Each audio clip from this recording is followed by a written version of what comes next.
Hey, what's up, beer tubers? It is 50 degrees, roughly.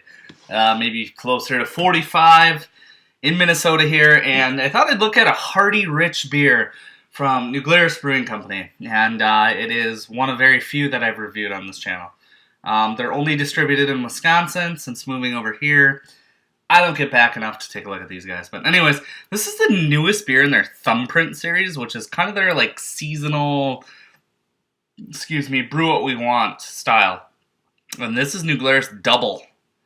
It is a 18 degrees Plato Belgian strong ale. And look at that detail in packaging. That is gold. Yes, you see it. Pretty cool. Had it last night with a good buddy, and wanted to share it with you guys. So we're going to just kick things off and get into this one.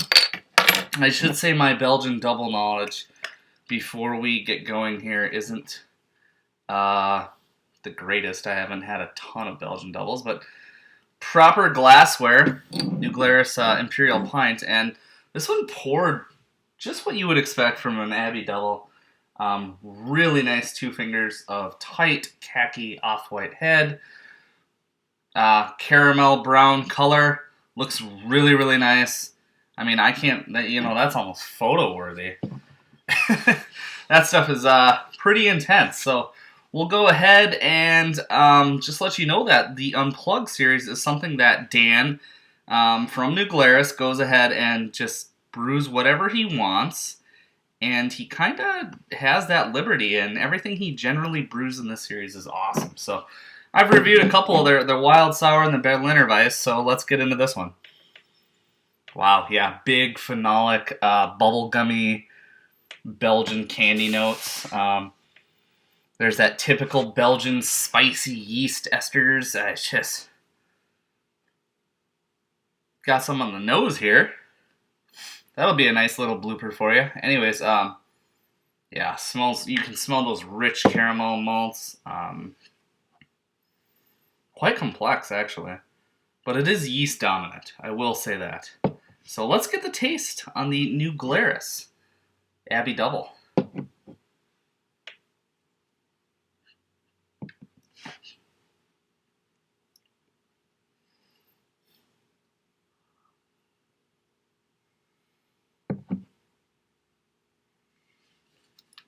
Kind of perplexing.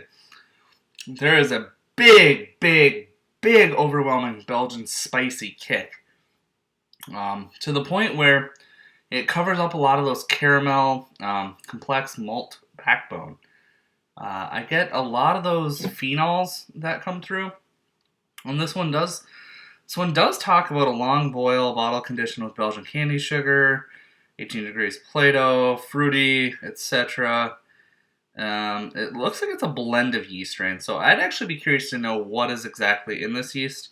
If it's a Trappist yeast, yeah. There's some spicy stone fruit, though.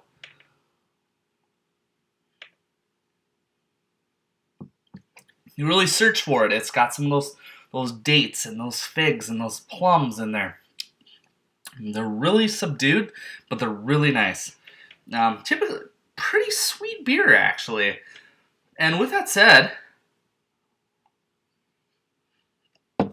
this would be one you could lay down for 6 months to a year and see how she improves or doesn't. But I'm going to go out and say that this is one of, in the most recent memory from between Berliner Weiss and Wild Sour Ale, this is one that I've enjoyed much more than the Belgian Spiced Ale. I do really like Apple Ale, I just haven't had an opportunity to pick it up.